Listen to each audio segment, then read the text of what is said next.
नमस्कार दोस्तों, इस वीडियो में हम लोग राजनीतिक विज्ञान से जुड़े हुए महत्वपूर्ण ऑब्जेक्टिव प्रश्नों को देखेंगे जो आपके आने वाले एग्जाम के लिए काफ़ी महत्वपूर्ण है। तो चलिए चलते हैं पहले प्रश्न की तरफ। पहला प्रश्न है कि भारत में पहला नगर निगम कब स्थापित किया गया था। इसे आप भी बनाते चले ताकि आपको भी अपना परीक्षण करने का मौका मिल सके, और इसमें मैं उचित समय दूंगा ताकि आप भी उसका उत्तर देते रहें और बाद में अपना निष्कर्ष निकालें कि आप कितनी आपकी तैयारी है। तो ठीक है, तो पहला प्रश्न है कि भारत में पहला नगर निगम कब स्थापित किया गया था। तो इसका सही उत्तर हो जाएगा ऑप्शन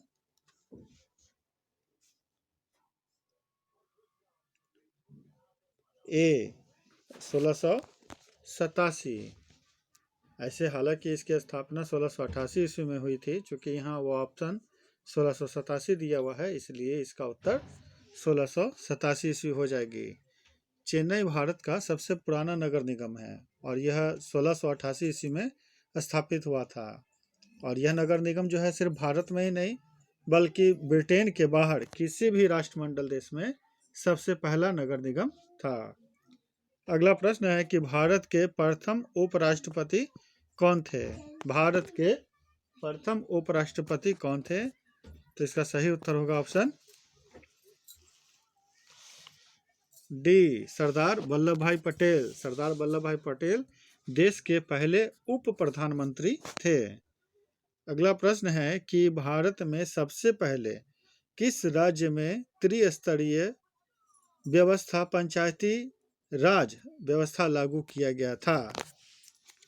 तो इसका सही उत्तर हो जाएगा ऑप्शन ए, राजस्थान। आज़ादी के बाद भारत में पहली बार तत्कालीन प्रधानमंत्री जवाहरलाल नेहरू द्वारा राजस्थान के नागौर जिले के बगधरी गांव में 2 अक्टूबर 1959 ईस्वी को पंचायती राज व्यवस्था लागू की गई थी। अगला जो प्रश्न है वह है कि भारत माने राज्यसभा का सभापति कौन होता है। राज्यसभा का सभापति कौन होता है। तो इसका सही उत्तर होगा ऑप्शन सी, उपराष्ट्रपति। उपराष्ट्रपति जो होते हैं वो राज्यसभा के सभापति होते हैं। अगला प्रश्न है कि संविधान का कौन सा अनुच्छेद नागरिकता से जुड़ा हुआ है। संविधान का कौन सा अनुच्छेद नागरिकता से जुड़ा हुआ है। तो इसका सही उत्तर होगा ऑप्शन बी, अनुच्छेद 5। अनुच्छेद 5 से लेकर के 11 तक और संविधान के भाग 2 में आपका नागरिकता से संबंधित प्रावधान किए गए हैं। अगला प्रश्न है कि राज्यसभा का सदस्य होने के लिए न्यूनतम आयु सीमा क्या है। राज्यसभा का सदस्य होने के लिए न्यूनतम आयु सीमा क्या है। तो इसका सही उत्तर हो जाएगा ऑप्शन बी, 30 वर्ष, जबकि लोकसभा के लिए है 25 वर्ष और राज्यसभा के लिए है 30 वर्ष। अगला जो प्रश्न है वह है कि निम्न में से किसे संसद को संबोधित करने का अधिकार है। निम्न में से किसे संसद को संबोधित करने का अधिकार है। तो इसका सही उत्तर होगा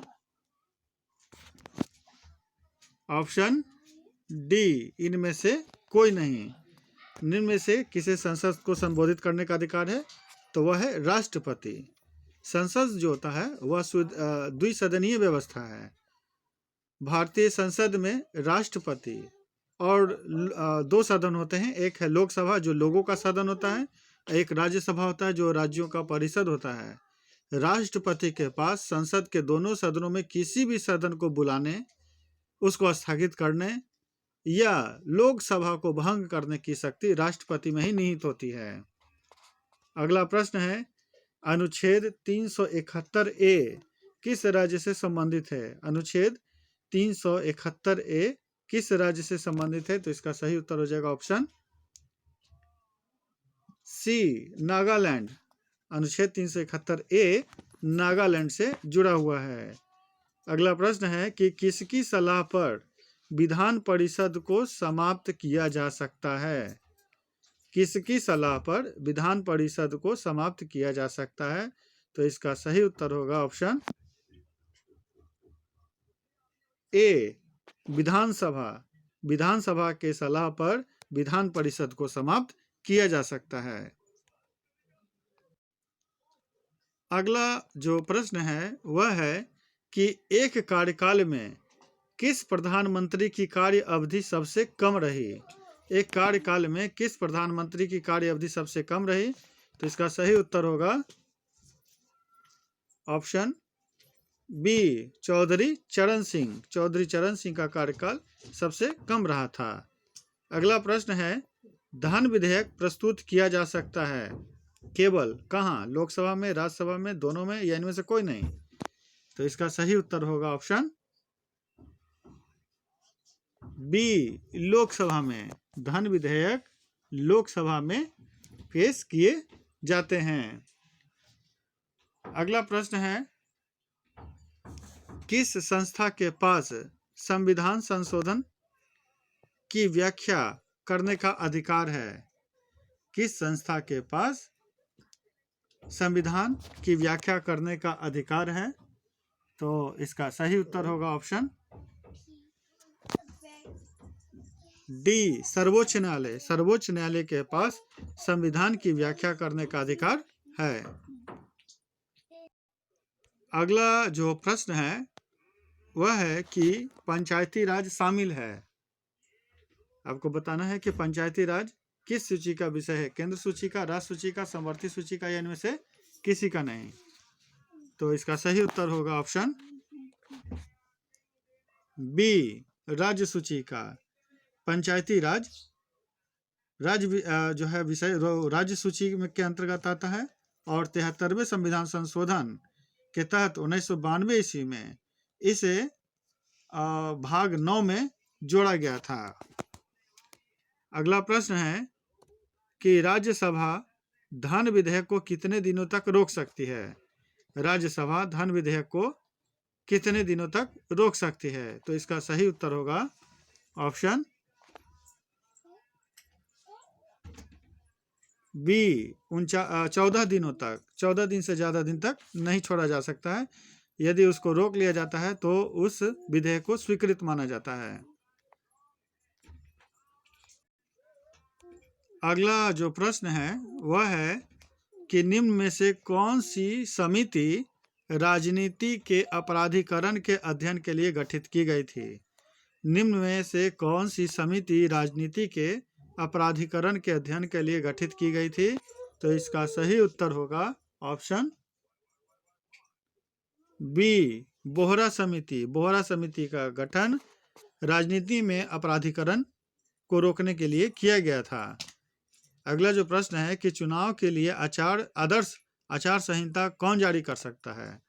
चुनाव के लिए आदर्श आचार संहिता कौन जारी कर सकता है? तो इसका सही उत्तर होगा ऑप्शन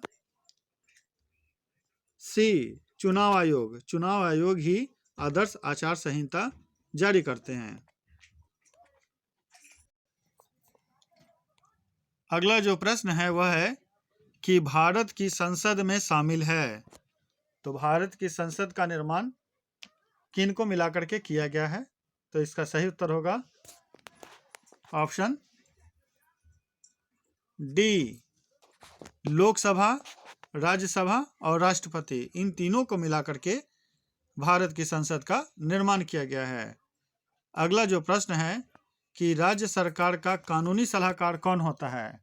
राज्य सरकार का कानूनी सलाहकार कौन होता है? तो इसका सही उत्तर होगा ऑप्शन बी, एडवोकेट जनरल। इसे महाधिवक्ता के भी नाम से जाना जाता है।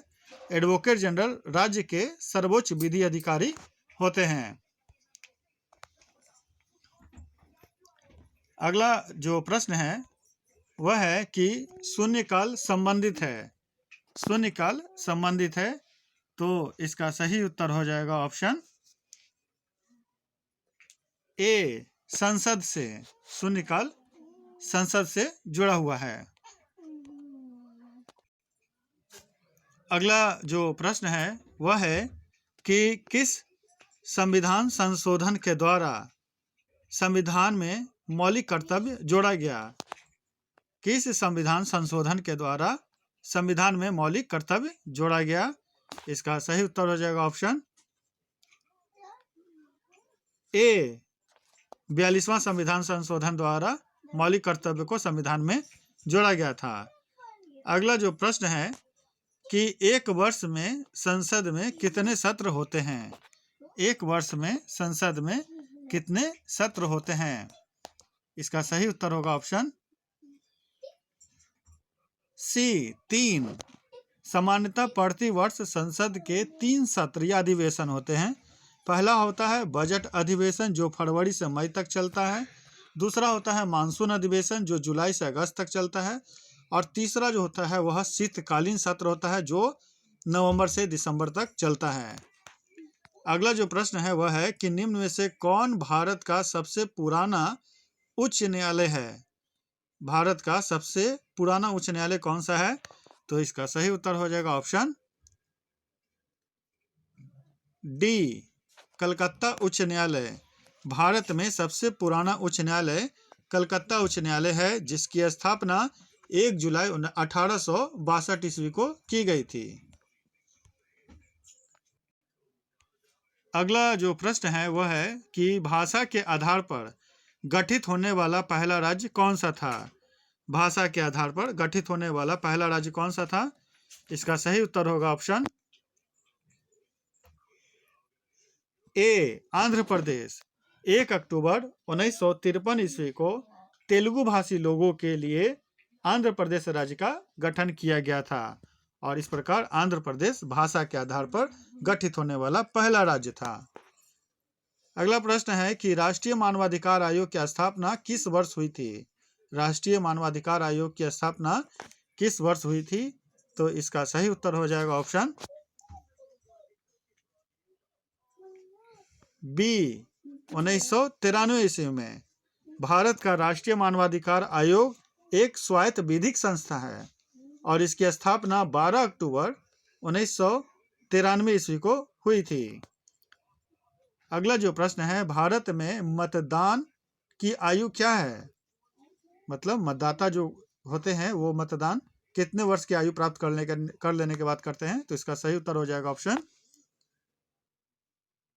सी, 18 वर्ष। इसमें एक और बात बता दें कि 25 जनवरी को मतदाता दिवस मनाया जाता है। तो इस तरह से हमने राजनीतिक शास्त्र से जुड़े महत्वपूर्ण वस्तुनिष्ठ प्रश्नों के हल आपके सामने किए। मुझे उम्मीद है इसे सुनकर आपको काफ़ी फायदा पहुंचेगा। धन्यवाद।